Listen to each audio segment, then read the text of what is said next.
Bonsoir à tous, c'est le dernier régime stalinien au monde. Mais à quoi joue Kim Jong-un en Corée du Nord? On se pose la question dans Droit de Suite. Pour commencer, un documentaire, Le Dernier Prince Rouge. Bon doc, et je vous retrouve juste après avec son réalisateur, Anthony Dufour, mais aussi la journaliste Juliette Morillo, l'historien Pierre Rigoulot et la chercheuse Françoise Nicolas, pour se demander s'il faut avoir peur aujourd'hui de la Corée du Nord.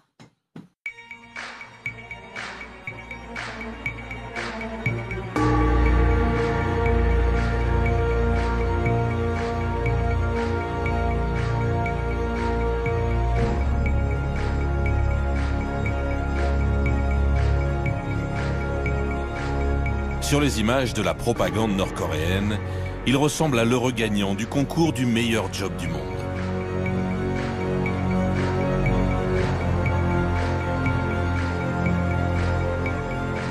À chaque sortie, il a l'air émerveillé d'être là, de découvrir ce fabuleux pays que ses parents ont construit pour lui. Un pays où il doit un peu tout faire lui-même, dessiner les plans des nouveaux quartiers de Pyongyang, faire le maître nageur pour la jeunesse nord-coréenne, goûter les biscuits qui vont inonder les magasins du régime,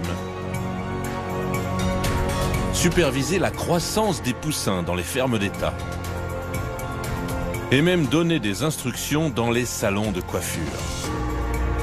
Des journées harassantes où il trouve tout de même le temps d'aller essayer les derniers manèges du parc d'attractions de la capitale. Ces images absurdes, amusantes ou terrifiantes, ce sont les seules dont on dispose aujourd'hui pour comprendre ce jeune homme qui dirige une puissance nucléaire. Kim Jong-un ne donne pas d'interview, alors nous avons choisi d'aller à la rencontre de ceux qui le connaissent le mieux pour tenter d'en faire son portrait.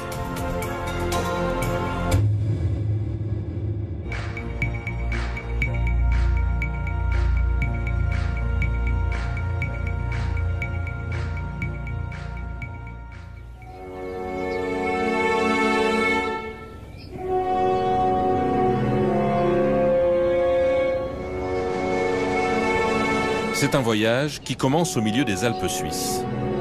À Berne, la capitale de la Confédération helvétique. C'est ici qu'est installée l'une des plus importantes communautés nord-coréennes à l'étranger.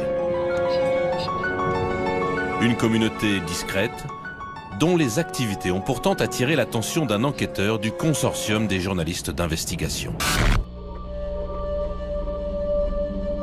Ça s'explique historiquement, la Suisse pays neutre, la Suisse pays de l'ONU à Genève, des organisations internationales, et les Nord-Coréens ont toujours eu par ce biais-là accès à la Suisse, et probablement le côté paisible de la Suisse, le respect de la sphère privée. Il y a beaucoup de gens, d'enfants de gens célèbres qui viennent suivre une scolarité en Suisse.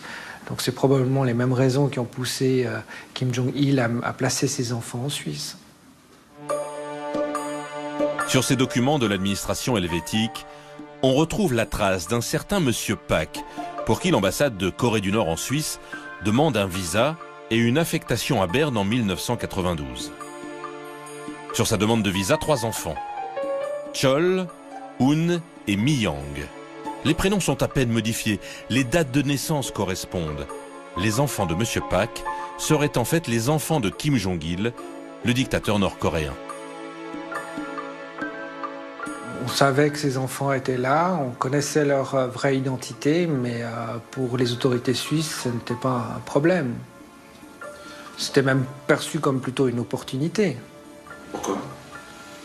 Pour garder le lien avec ce pays qui avait déjà rompu à l'époque tout lien avec l'étranger.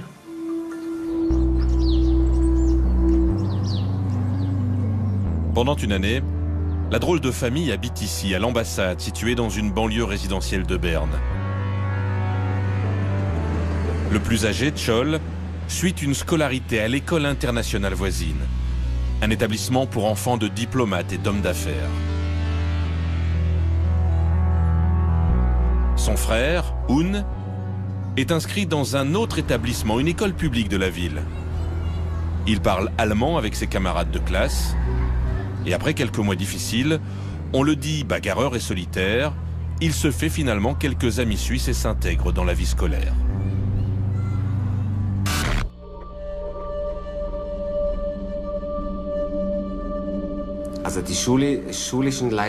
Le rendement scolaire de ce garçon n'était pas mauvais. Il était parfois médiocre et parfois correct. Il était très engagé dans le sport, très intéressé surtout dans le basketball. C'est un sport qui le passionnait et pour lequel il était plutôt doué.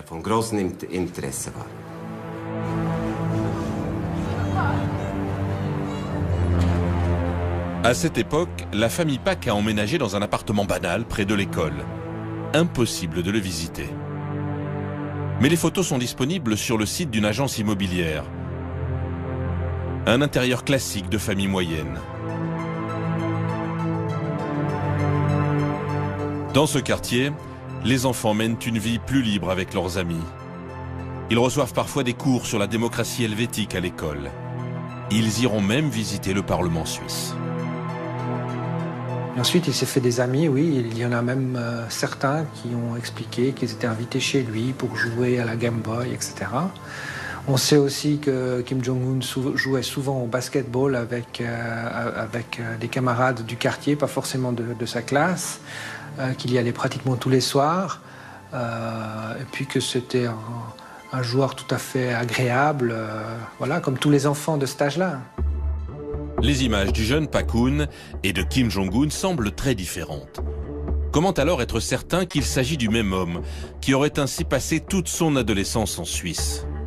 Des experts de l'identité judiciaire ont comparé les deux images. Écartement du visage, oreilles, dentition.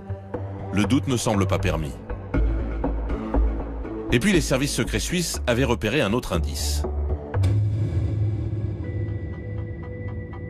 Régulièrement, une Nord-Coréenne du nom de Ko Young-hee atterrissait en Suisse en avion privé.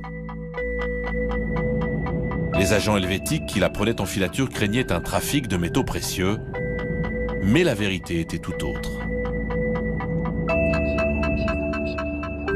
Alors à l'arrivée, elle restait généralement 2, 3, 4 mois.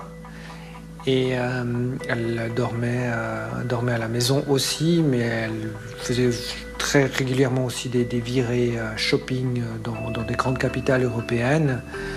Ou alors il y avait des réunions de famille qui étaient organisées. On m'a rapporté une réunion de famille qui a eu lieu à Interlaken, dans un hôtel par exemple, où ils louaient une partie de l'hôtel et ils se retrouvaient en famille.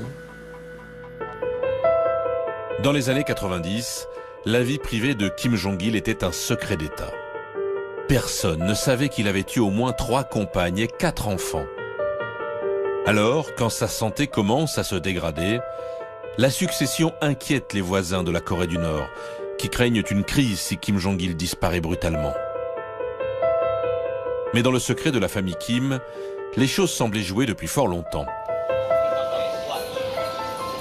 Le fils aîné, Kim Jong-nam, semble l'héritier naturel dans la tradition confucéenne, comme Kim Jong-il avait hérité du pouvoir de son père. Mais Kim Jong-nam commet quelques erreurs, comme une arrestation piteuse à Tokyo avec un faux passeport alors qu'il voulait visiter Disneyland en famille.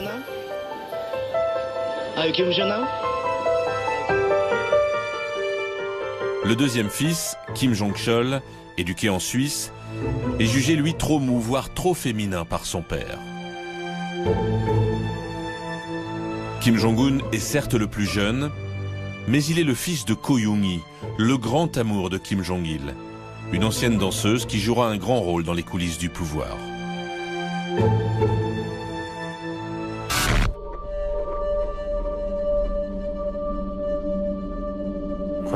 Ko Young-hee a joué un rôle important pour faire de son fils le successeur du régime. Kim Jong-nam, le fils aîné, avait déjà une position importante dans l'organisation du pays. Il avait une responsabilité élevée dans le bureau général de l'informatique.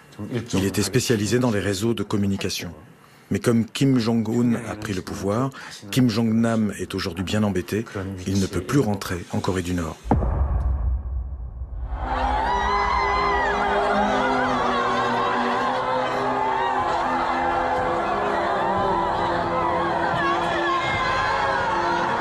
Le 17 décembre 2011, la Corée du Nord est en pleurs.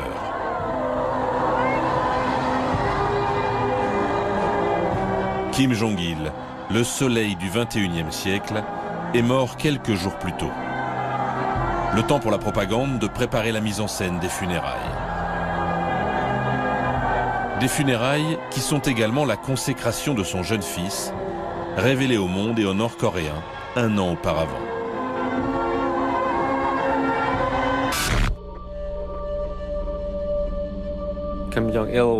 Kim Jong-il était le dirigeant de fait de la Corée du Nord.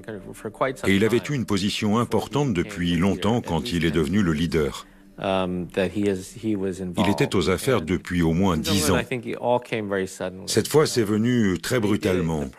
Ils ont utilisé la propagande, ils ont créé un mythe en réécrivant l'histoire en disant que Kim Jong-un se préparait depuis de nombreuses années, mais ce n'était pas le cas du tout.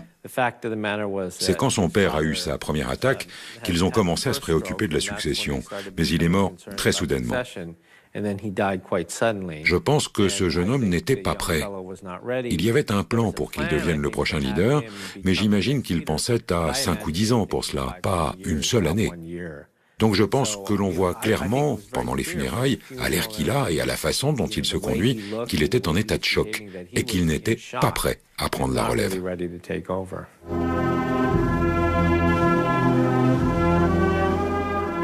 Pour Kim Jong-un, les ennuis ont déjà commencé.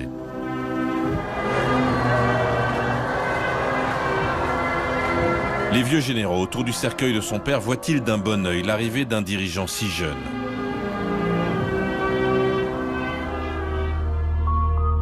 Kim Il-sung, le fondateur du pays, avait gagné sa légitimité en dirigeant la guérilla anti-japonaise pendant la Seconde Guerre mondiale. Kim Jong-il avait joué le rôle de numéro 2 du régime pendant une quinzaine d'années et il avait pris le pouvoir après 50 ans. Kim Jong-un, lui, a 26 ans, aucune expérience, aucune notoriété. Alors, pour se maintenir au pouvoir, il lance une gigantesque purge. Il faut installer une nouvelle génération à la tête du régime.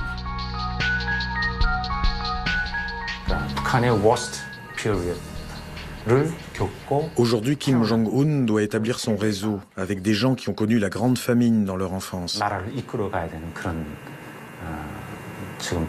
À mon avis, il sera plus difficile d'avoir la même solidarité entre les élites et le leader que pour les 2 régimes précédents.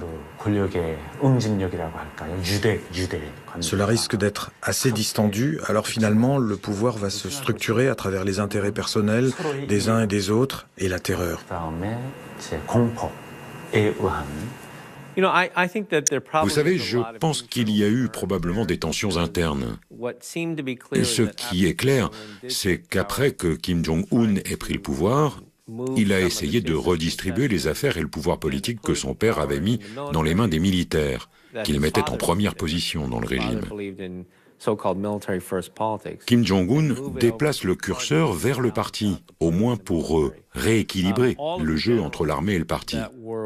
Tous les généraux qui étaient avec Kim Jong-un autour du corbillard de son père ont disparu. Il n'en reste plus un seul. C'est clair qu'il a purgé tout un groupe et qu'il essaie d'amener au pouvoir un nouveau groupe avec lui. La victime la plus spectaculaire de cette purge était juste derrière lui lors des funérailles. Jang Song-taek, son oncle, le mari de la sœur de Kim Jong-il. Depuis les années 70, ce membre par alliance de la famille Kim est au cœur du pouvoir.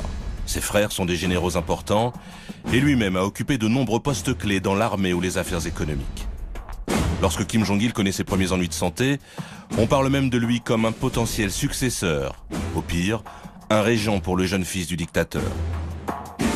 2 ans après son accession au pouvoir, Kim Jong-un décide que ce tutorat a assez duré et fait exécuter son oncle ainsi que la plupart de ses proches. Pour nous, Jang Song-taek était un homme très compétent avec qui je travaillais. Il avait de l'humour, il était gentil avec ses subordonnés, il s'occupait bien de nous et il travaillait bien. Évidemment, l'annonce de son arrestation puis de son exécution ont été assez surprenants pour beaucoup d'entre nous qui étudions la Corée du Nord. Mais je pense que le plus surprenant, c'est le document qui a été diffusé et qui explique pourquoi il a été tué. Vous savez, en Corée du Nord, dans le passé, ce genre de choses ne faisait pas de bruit. C'était un accident de voiture ou une maladie, et il n'y avait aucune explication. Mais dans ce cas, On a eu une explication très complète et qui de multiples façons expose les vulnérabilités de la Corée du Nord. L'acte d'accusation, en effet, affirme que Jang Song-taek a voulu renverser le régime. C'est l'aveu public d'une contestation au sommet du pouvoir. On ajoute qu'il était un mari volage, un communiste corrompu, et les rumeurs sur son goût des jeunes filles sont quasiment confirmées par la presse officielle.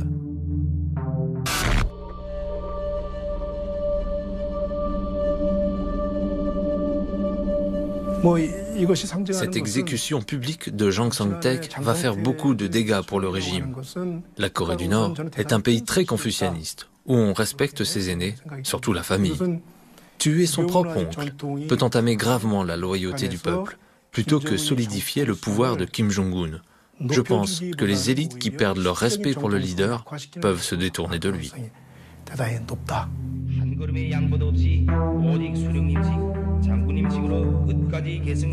Pour réussir la transition au pouvoir, Kim Jong-un a donc choisi la terreur pour mater l'ancienne garde du régime.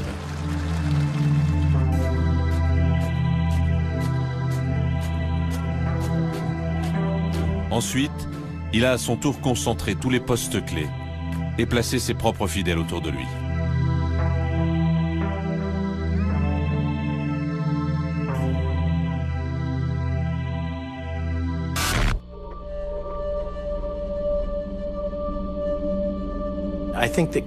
Je pense que Kim Jong-un est aux manettes. Je ne pense pas qu'il y a des marionnettistes derrière lui. Le système est prévu pour avoir un seul chef. Et donc, chacun doit démontrer sa loyauté personnelle à ce leader pour pouvoir survivre. «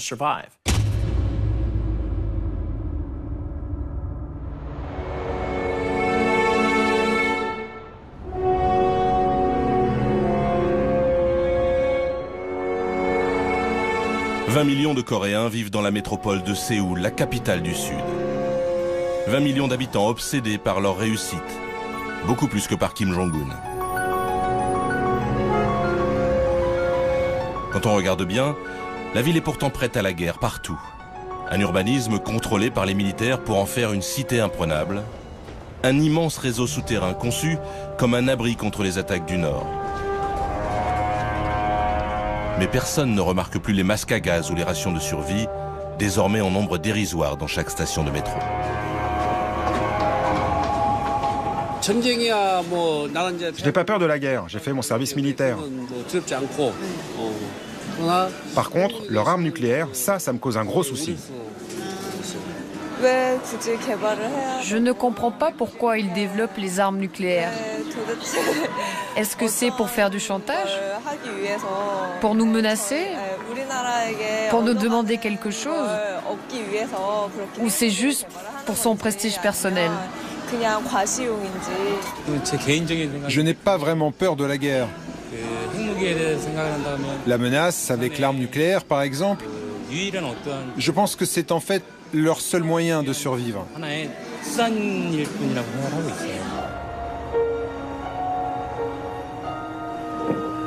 À 30 km de là, c'est la frontière avec la Corée du Nord. Une zone démilitarisée infranchissable de 2 km de large, avec de chaque côté des centaines de milliers de soldats. Séoul est à portée d'un simple canon. Et les soldats du Sud aperçoivent les villageois du Nord. Contrairement à son père, Kim Jong-un inspecte lui-même les postes avancés qui menacent le plus directement Séoul.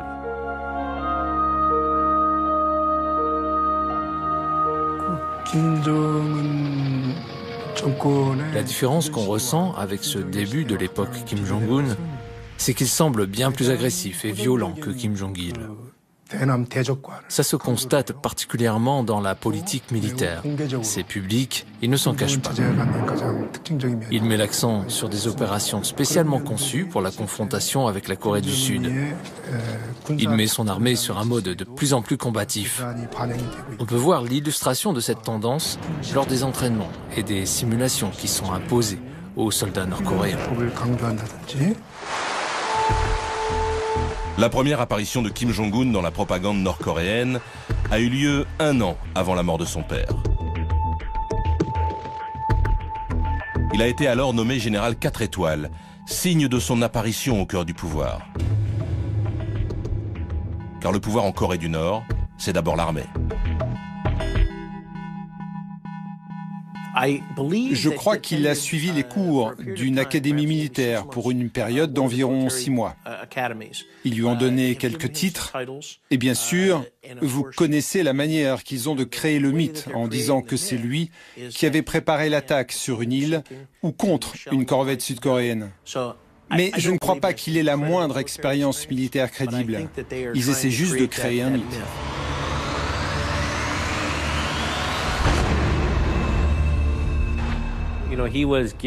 On lui a donné ce titre de général 4 étoiles lors d'une assemblée du peuple. C'est pour la transition, mais on ne lui connaît aucune expérience. La propagande dit qu'il est un expert en artillerie, donc ils essaient de monter cette légende qu'il serait un grand combattant, un grand militaire. Mais je suis certain que les véritables militaires en Corée du Nord n'apprécient probablement pas que ce jeune homme sans aucun bagage reçoive tout d'un coup 4 étoiles de général et qu'il soit considéré comme l'un des plus hauts gradés de l'armée dans le pays alors qu'il n'a aucune expérience.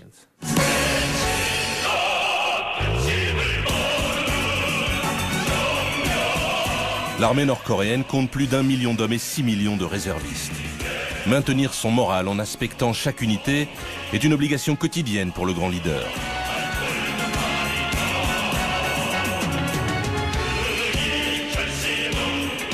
Mais les milliers de tanks, les centaines d'avions fournis par Moscou du temps de l'Union soviétique ne sont plus au niveau de leurs adversaires.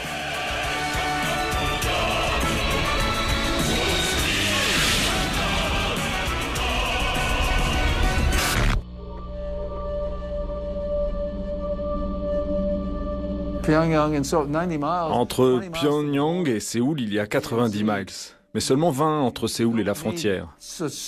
Depuis la DMZ, on n'a pas besoin d'un armement conventionnel sophistiqué. Il faut des hommes, des lanceurs de roquettes, et vous voyez, en 90 minutes, ça peut être un désastre. Et puis nous voyons cela comme un affrontement militaire traditionnel. Il faut aussi s'intéresser à l'aspect asymétrique. Il existe d'autres forces militaires que les forces symétriques. Des éléments de destruction de masse. Pas seulement l'arme nucléaire, mais aussi l'arme biologique et chimique. Donc je pense que c'est un gouvernement qui a investi lourdement dans son armée, mais qui ne suit pas toujours la comparaison dans un sens purement militairement symétrique. Il existe une myriade de possibilités. Et certaines sont très importantes.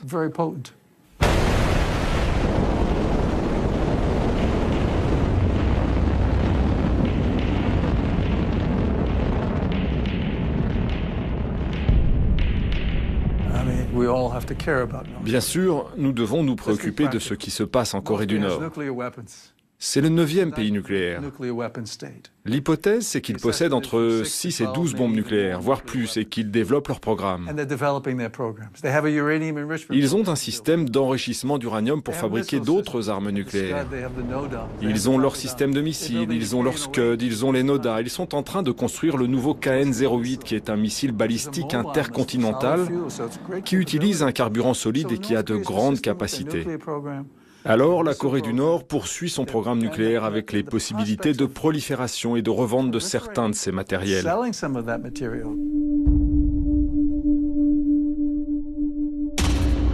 Le programme nucléaire, c'était le grand projet de Kim Jong-il. Mais son fils a décidé de poursuivre, voire d'amplifier son développement. Si l'armement conventionnel de son pays n'est plus de taille à lutter avec ses ennemis, posséder la bombe atomique est devenu une obsession pour la Corée du Nord. Des moyens considérables ont été employés, malgré les protestations internationales. Car à Pyongyang, on pense que la bombe atomique est la seule assurance vie du régime.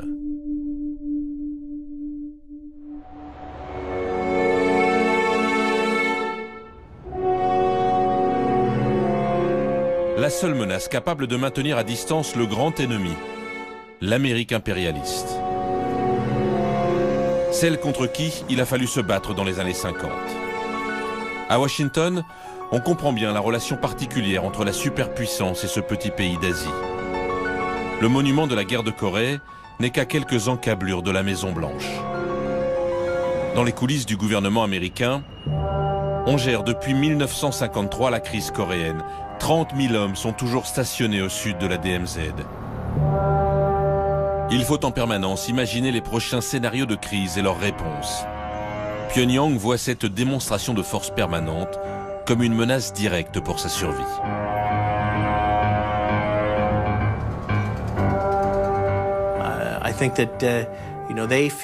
Ils redoutent la chute des Ceausescu, ils redoutent la chute de Kadhafi, la chute de Saddam. Tous ces leaders qui ont perdu parce qu'ils n'avaient pas l'arme nucléaire et qui ont dû faire des accords avec les États-Unis. Ou alors leur peuple s'est rebellé dans le cas des Ceausescu. Ils ne veulent pas finir comme ça et quand ils regardent la Corée du Sud, ils ne croient pas qu'il leur sera donné le moindre espoir. Le Sud est clairement un pays démocratique qui a jugé et emprisonné ses propres présidents. Alors vous pensez ce qu'ils feraient aux Nord-Coréens avec toutes les atrocités, tous les crimes contre l'humanité que leur régime a commis?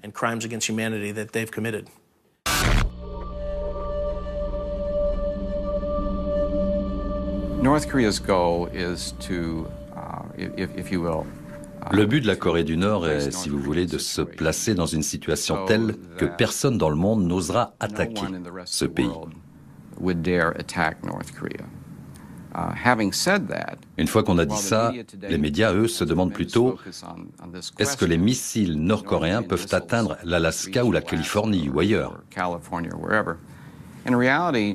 En réalité, la Corée du Nord aujourd'hui a la possibilité de transférer des armes de destruction massive n'importe où dans le monde à travers ses sociétés de commerce, leurs filiales et un réseau sophistiqué de transport.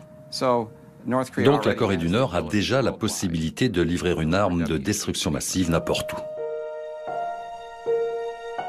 La Corée du Nord est donc déjà une menace nucléaire.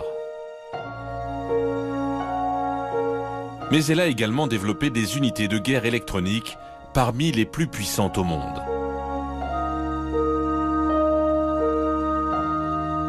Ils ont par exemple attaqué le système financier sud-coréen, ainsi que les studios de cinéma de Sony aux États-Unis, après la sortie d'un film humoristique qui se moquait ouvertement de Kim Jong-un.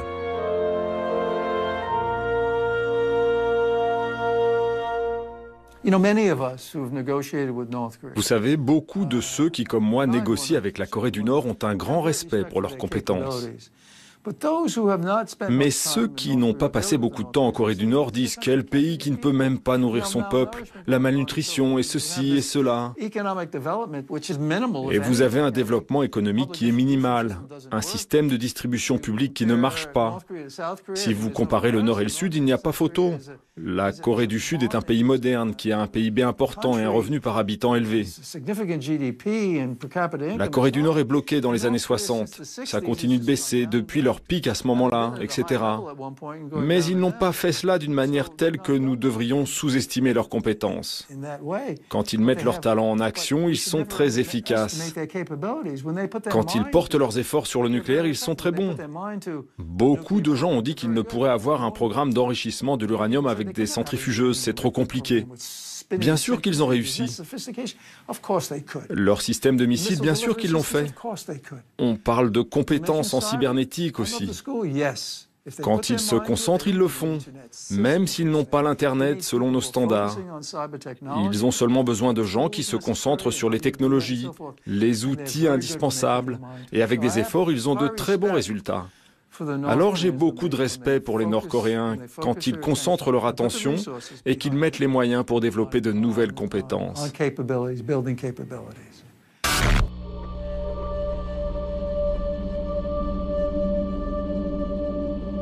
Une chose que chaque leader nord-coréen a compris, et ils l'ont bien compris je pense, c'est que s'ils baissent la garde, de leur point de vue bien sûr, s'ils baissent la garde, ils seront tout simplement traités par les grandes puissances comme le mobilier usé de l'histoire.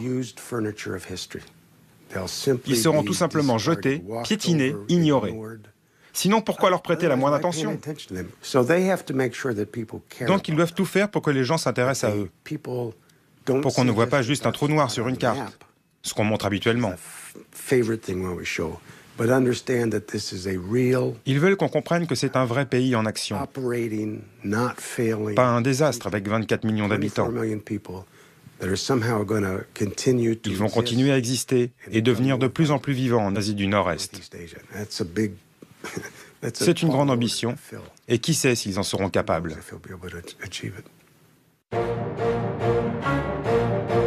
Pour maintenir son pouvoir, Kim Jong-un a donc décidé de jouer sur deux tableaux. La priorité à l'armée et à l'appareil répressif n'est qu'un de ces aspects. Le jeune leader parle désormais ouvertement de la pauvreté de la Corée du Nord. Il affirme même qu'il ne pourra dormir que lorsque ses habitants atteindront un niveau de vie suffisant. Depuis son plus jeune âge, Kim Jong-un fréquente un cuisinier japonais qui était au service de son père, avant de devenir son compagnon de jeu.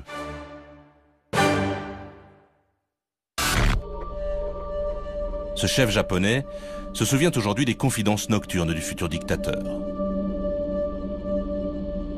Je me souviens d'un soir, on a commencé à parler à 23h10. Quand on a fini, j'ai regardé ma montre. Il était presque 5 heures du matin. On a parlé de beaucoup de choses. Il m'a dit, je suis allé en Europe, en Asie, au Japon plusieurs fois. Dans les magasins, il y a des tonnes de nourriture. Mais dans mon pays, il n'y a rien. Il faudrait faire quelque chose. Ensuite, il a dit, je pense qu'il faudrait prendre l'exemple de la politique de la Chine.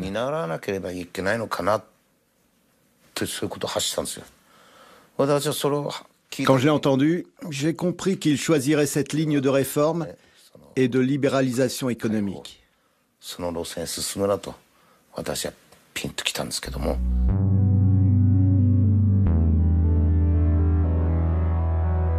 Kim Jong-un apparaît donc chaque jour dans la propagande comme le grand orchestrateur du redémarrage de l'agriculture et de l'économie nord-coréenne.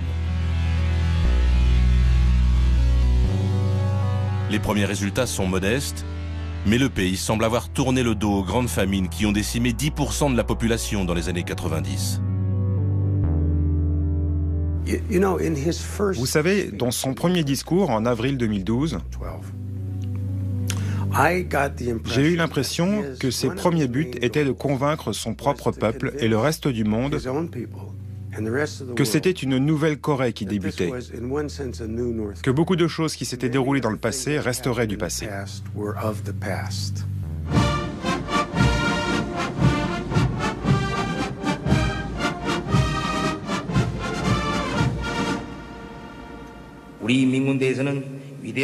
Il faut que notre armée du peuple continue de soutenir le slogan « Aider le peuple » proposé par notre grand général. Les officiers et les soldats de l'armée du peuple font plus pour le peuple qu'ils ne le feraient pour leur propre famille. Notre peuple est le meilleur peuple au monde. Il a soutenu fidèlement le parti en surmontant toutes les dures épreuves. Il ne faudrait plus jamais qu'il ait besoin de se serrer la ceinture. Il faut qu'il profite pleinement de la richesse du socialisme. C'est la résolution ferme de notre parti.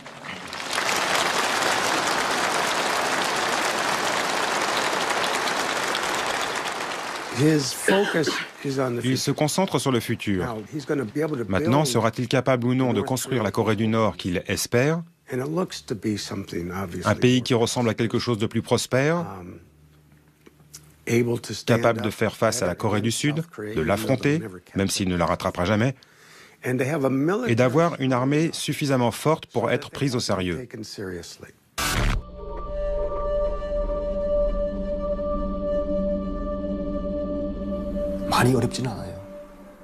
Les Nord-Coréens ne vivent plus dans une misère totale comme avant. On n'est plus dans une famine absolue. Aujourd'hui, on vit à peu près correctement. Il y a juste un décalage entre les riches et les pauvres, mais ce n'est plus une pauvreté extrême. Chez vous, les images horribles des affamés nord-coréens circulent. Mais ça, c'était il y a 10 ou 15 ans. Aujourd'hui, ce n'est plus le cas. La Corée du Nord est en train de bouger en interne au moment où nous parlons. Il y a des changements incroyables en cours dans le pays.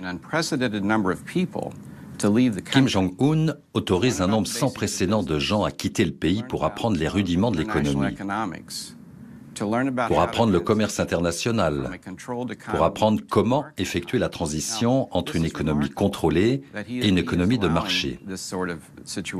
C'est remarquable qu'ils permettent cette situation.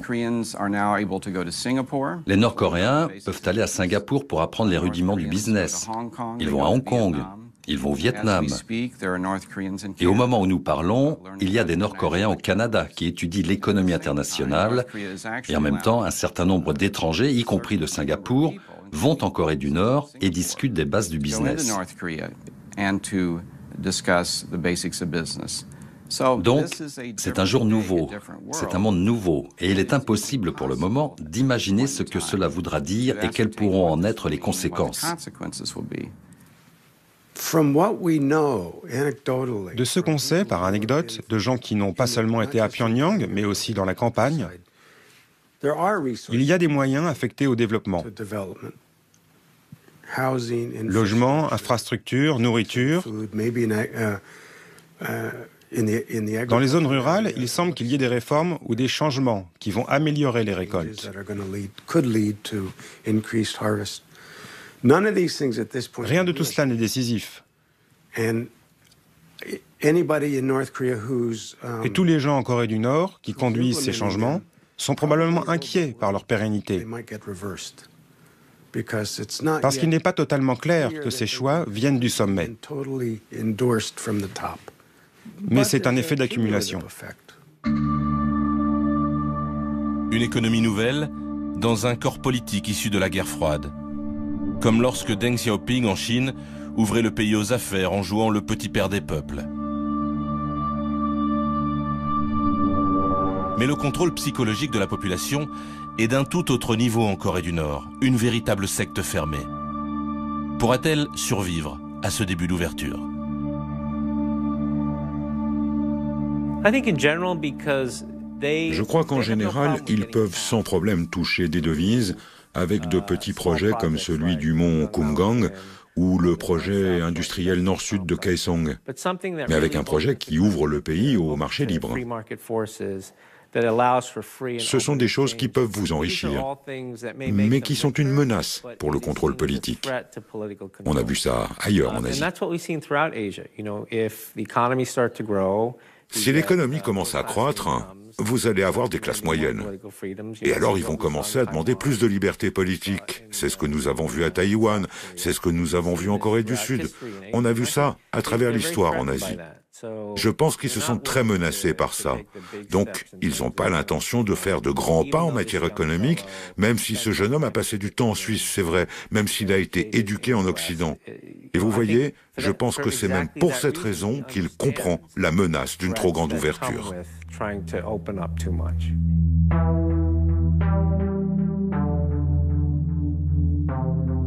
Pour Kim Jong-un, c'est une question de survie. Après les années de misère sous le règne de son père, il faut rendre espoir aux Nord-Coréens pour maintenir la cohésion du pays. Ses apparitions souriantes, son embonpoint, tout cela participe de la résurrection de l'image de Kim Il-sung, à qui il finit par ressembler physiquement. En Corée du Nord, même un tout petit enfant dans la rue adore Kim Il-sung. Il est le grand leader. À son époque, on mangeait bien, on n'était pas dans la misère. C'est à partir de Kim Jong-il que le pays a connu la grande misère. Alors Kim Jong-un montre simplement qu'il n'est pas comme son père, mais plutôt comme son grand-père, que tout le monde aime. C'est donc pour ça qu'il imite son grand-père aujourd'hui.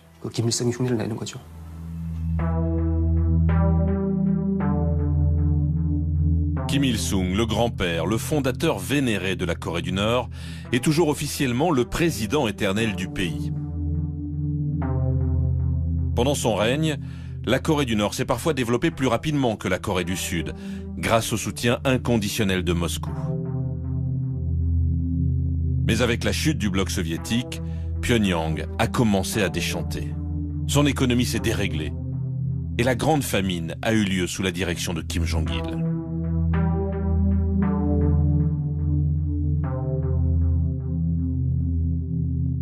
En adoptant le style de son grand-père, Kim Jong-un cherche à recréer le mythe des années fastes, Il veut faire le lien entre ce passé supposé glorieux et la nouvelle génération, élevée pendant ces années noires, et qu'il envoie à travers le monde apprendre à réformer l'économie. Une nouvelle génération qui se retrouve dans l'image décomplexée d'un dirigeant qui aime le basketball ou les parcs d'attractions et qui n'hésite jamais à se mêler au peuple devant les objectifs de la propagande, là où Kim Jong-il avait visiblement du mal à serrer la main des Nord-Coréens. Il semble qu'il y ait une combinaison d'efforts délibérés pour le montrer différent de son père, plus ouvert, tout au moins en apparence, et plus au contact direct de la population. Il y a un épisode merveilleux pour moi, enfin il y en a plusieurs. L'un d'entre eux, c'est quand il a été dans un de ces nouveaux complexes d'appartements. En faisant connaissance avec un couple, il s'assoit tranquillement avec eux et sert à boire, avec sa femme à ses côtés, assurant le service comme n'importe quelle mère coréenne.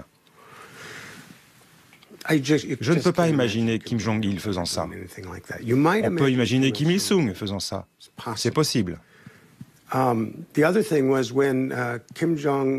L'autre épisode, c'est quand Kim Jong-un était en visite dans une unité militaire féminine. Quand il s'en allait, il n'a pas juste pris une photo avec toute l'unité.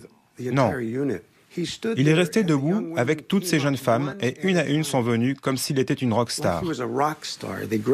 Elle prenait son bras pour se faire photographier. J'étais abasourdi. Ça n'aurait jamais pu arriver avant.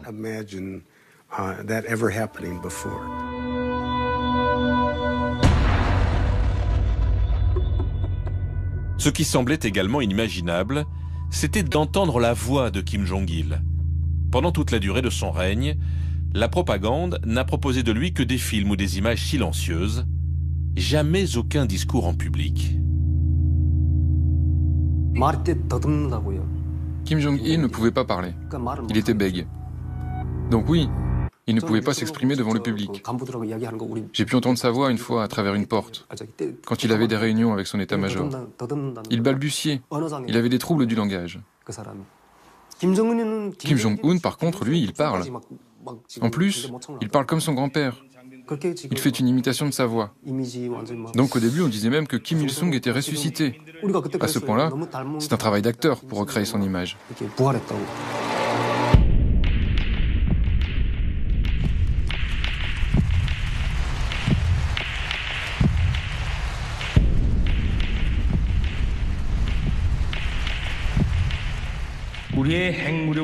Notre force nucléaire est une assurance pour protéger la souveraineté nationale. Avec elle, nous construisons la paix, la richesse et la puissance ainsi que le bonheur du peuple.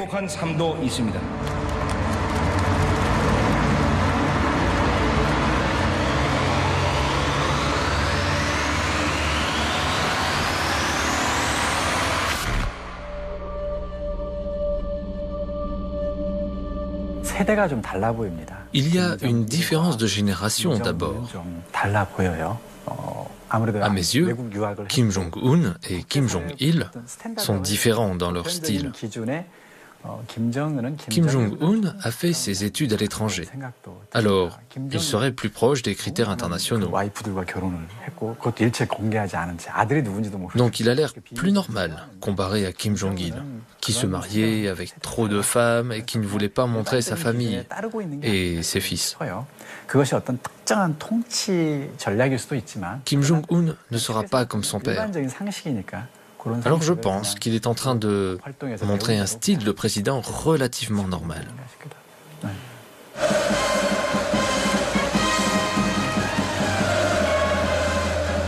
Mais comment être normal avec un tel héritage familial?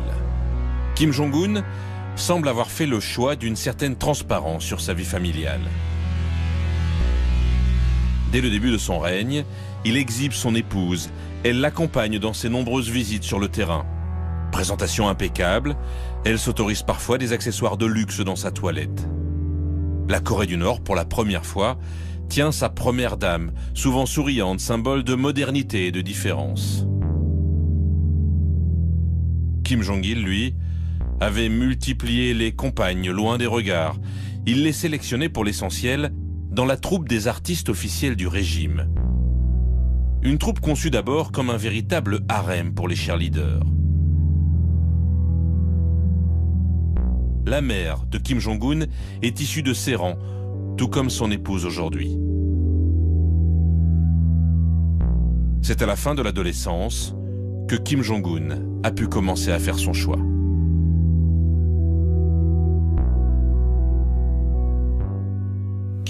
Personne n'avait interdit à Kim Jong-un de sortir avec des filles.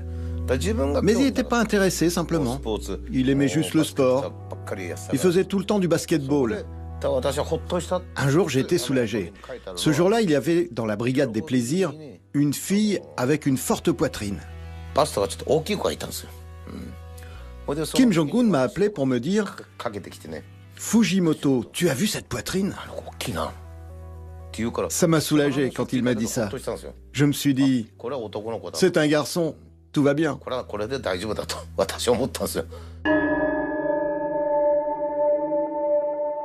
Il y a une autre femme que le régime met en avant avec de plus en plus de régularité.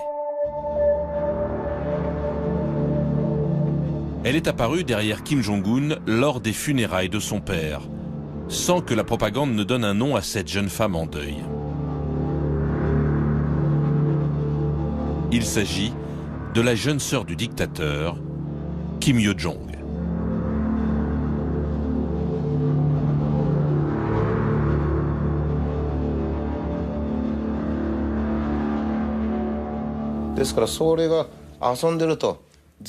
Quand elle jouait et que son pantalon ou ses couches glissaient, c'est Kim Jong-un qui s'en apercevait. Attention, attention! Il le remettait en place pour elle. Il la chérissait tellement. Encore aujourd'hui, il la chérit toujours.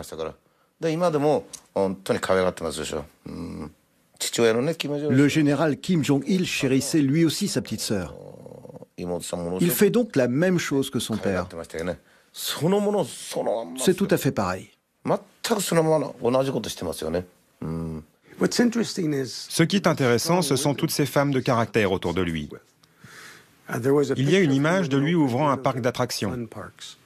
Il marche avec sa femme. Il y a sa tante, la sœur de Kim Jong-il, et la dernière compagne de son père, qui était, semble-t-il, une femme de fort tempérament. Et encore une ou deux dont je ne me souviens plus. Donc ce n'est pas complètement un système patriarcal, selon moi. Il écoute les femmes aussi. En cas de crise de régime, d'ennui de santé par exemple, Kim Jong-un prépare sa sœur à assumer la régence.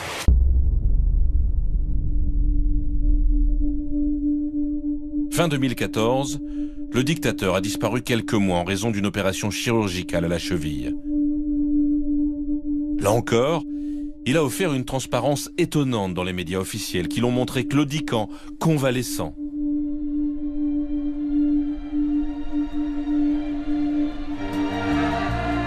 Un étonnant contraste avec l'image de Dieu vivant que l'on fabrique quotidiennement et qui semble presque l'embarrasser lui-même. Comme par exemple, lorsque les soldats qu'il visite semblent aimantés par sa présence, de manière totalement irrationnelle.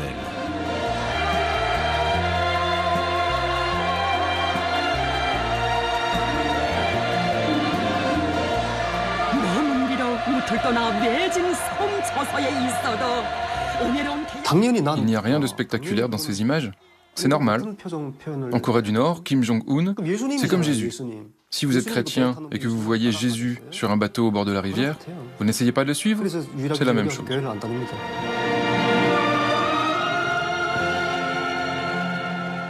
Bien sûr, tout cela n'est pas crédible. Le grand leader qui fait des grenades avec des pommes de pin, le grand leader qui a le pouvoir magique de se déplacer à grande vitesse, même la météo est liée à la grandeur du leader.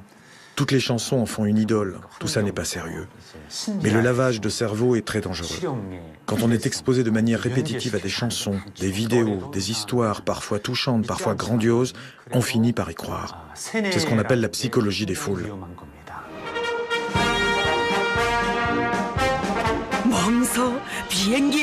À la télévision nord-coréenne, le dictateur peut ainsi être présenté comme instructeur pour les pilotes de ligne. Un montage qui peut sembler ridicule pour un spécialiste, mais un élément de langage habituel pour le régime. Avec une question, lorsque l'on regarde ces images. À quel point l'acteur principal se prend-il au jeu? À quel point le discours délirant de la propagande a-t-il façonné la personnalité de Kim Jong-un?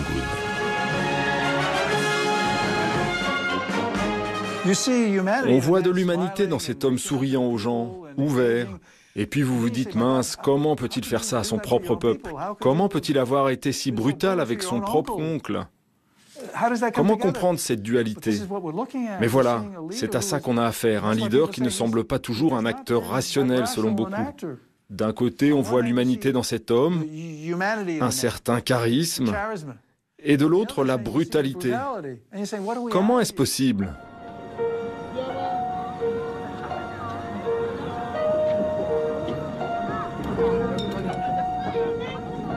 Sur la frontière entre les deux Corées, les postes d'observation sont devenus des destinations touristiques.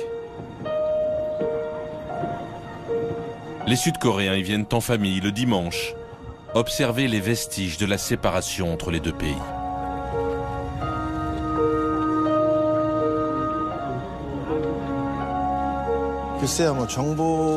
Je ne sais pas. On n'a pas beaucoup d'informations accessibles sur Kim Jong-un. La seule voie, c'est les médias. Mais bon, quand je regarde cela, je n'ai pas l'impression qu'il va rester longtemps au pouvoir. Même l'Allemagne s'est réunifiée. Nous, la Corée, on n'est qu'un tout petit pays. Pourtant, nous restons séparés. Pour que la Corée soit un pays vraiment puissant et prospère, à mon avis, il faut la réunification. Kim Jong-un, je m'inquiète de sa démarche parce qu'il est trop jeune. Il a l'air encore plus agressif et instable parce qu'il est jeune. Je pense que c'est un homme très dangereux.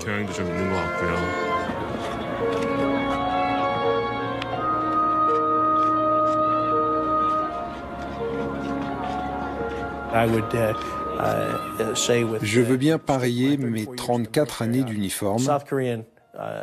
La Corée du Sud battrait la Corée du Nord. Ce serait sanglant. Ce serait tragique.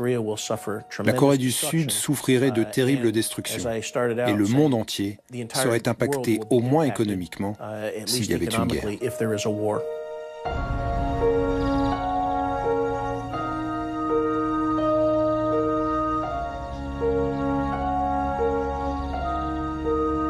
Cette frontière, la dernière de la guerre froide, a-t-elle une chance de tomber?